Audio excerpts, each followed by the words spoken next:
Hayyichi gaafa qalee Oromoof dhalatee kan lubbuu isaatii sababallaaf duute arrallee ni jira seenaadhaan jiraatee ilmi akka isaatu arrallee dhalatee kan waada abbummaa eegu jabeeffate ergaa sabni bal'aan ilmaanitti dhaammatee waan hayyuun Oromoo qaa'ee guduunfate ilmi abbaa beeku kan abbaa isaa beekaan waadee'om dagate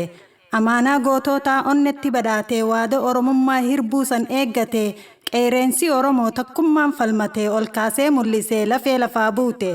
dhalataan akkasii dhiisaan akka feetee ol kee Oromoo hin haftu gabroomtee dhaloota qubeetu arrasiif dhalate hin gaabbin rifattee dhiiga yaa ulaaltee dhiigaatu deebisaa dhiiga dachii guutee jabaaddu yaa lammii barri as dhiyaate ol kee Oromoo gabrummaa buqqifannaa yoo daddabanneef immoo ilma itti guddifannaa isii jettu turte waadaan sun akkana. Saniifuu dammaqee dhaloonni baranaa qaanqee sabaa tahee gamaa fi gamanaan ilma waaqoo guutuu qeeroo taaddee birruu jaarraa abbaa gadaa jechuunis yoo akkana abboottiin isaanii hoonuti maaliif callifnaa waada dhiiraan kalee akkamiin daganna dhiiga irra yaa'uu kunoo ni arkinaa gabrummaa kaleessaa hanga yoomii baannanna kaa ilmaan teenyaan waltaanee falmannaa abboottiin Oromoo haa kaan walfaana waraabeessi ilmaan kan keessirraa nyaatee sakkamiin dhiisaaf teessoo kaamamtee hubaddu dhiiga kee tahuu yoo dagatte dhiiraa fi dubartii rasaasaan gubattee hayyoonni Oromoo badii malee dhumattee mirga abbaa biyyummaa maa dhabdi saamamtee ilmi kee baqataa tahee umrii guutuu meeqa kan galaanaa fi bineensi isa nyaatu maaliif calliftaree osoo kana agartuu namuu waan facaafatee barullee murataa saba kee qalanii ati maaliif callifta warri oppiidiyoo hin dhageenye laata dhiiga dachii guutee maa harkaan dhiqatta reefka lammii keetii irra maa deddeemta foontu foonii dhiigaa mee akkamiin wallaalta.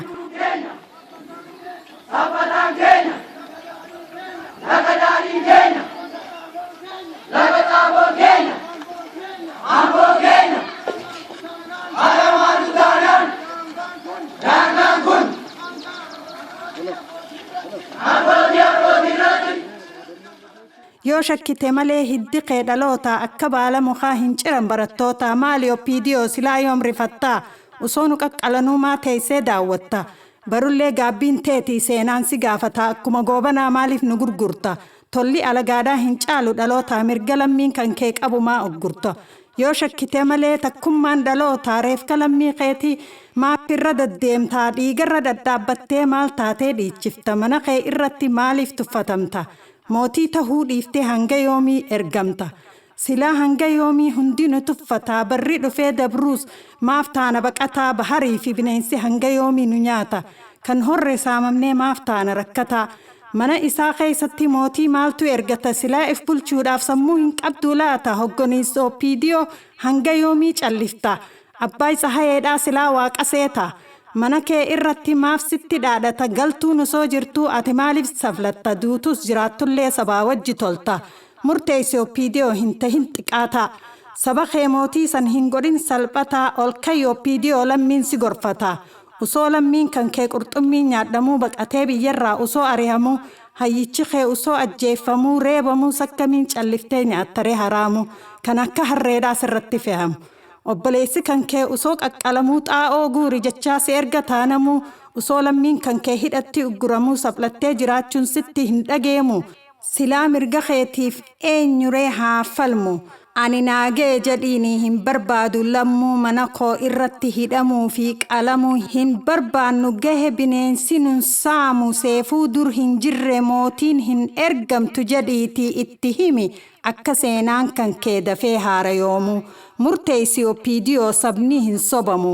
dhaloota qubeetu ka'ee wal qabatee hin dhaabbatu qabsoon waan fedhe yoo taate dafii toobbadhu dhiifama gaafadhu badiitee amanii lammii araarfadhu wayyaaneen wal taatee dhiiga koo hin dhuydu jedhiitii waada seeni waaqatti kakadhu lafee oromootaa dhiiga san yaadadhu machaawii hadhaawii ol ka'ii rifadhu qeereensa lammii kee cinaa san dhaabbadhu abbaa biyyaa tahii wayyaaneen falmadhu kutannoodhaan ka'ii iftahii jiraadhu waada kana guutuu yoo si dhibeef immoo dafii jalaa gorii dargaggoo Oromoo atiis barbaaddadhu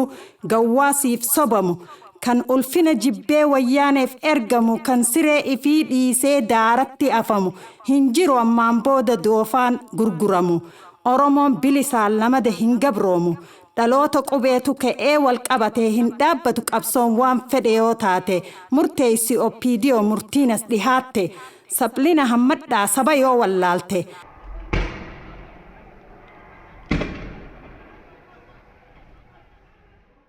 Naaf dhagee atiis ergaa itti aantu hawaasni Oromoo biyya ambaa jirtu kan roorroon alagaa si goote godaantu abshir galuun kan kee dhihaate hundumaahu jazaa harka rabbii awwaalamtee hin haftu biyyatee gaarii san irraa arihamtee usoo laaltuu dhihoon samii sitti taate aduun ifaa guyyaa sitti galgalooyte gar takko qaama kee halaalatti dhiiftee jaalattee hin baqanne roorroon sitti ulfaate akka taatu dhabnaan akka hin taane taate.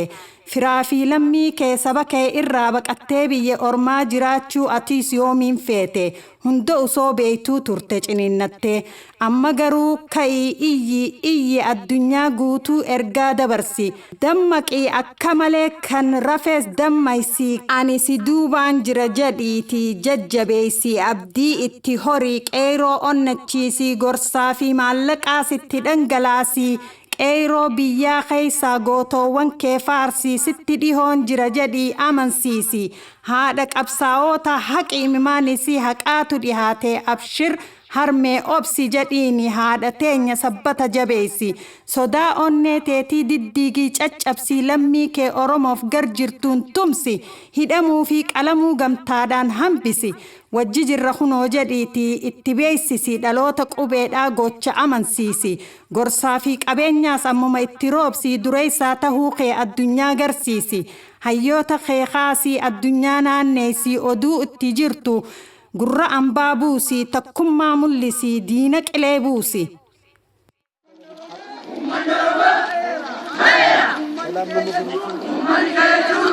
Salam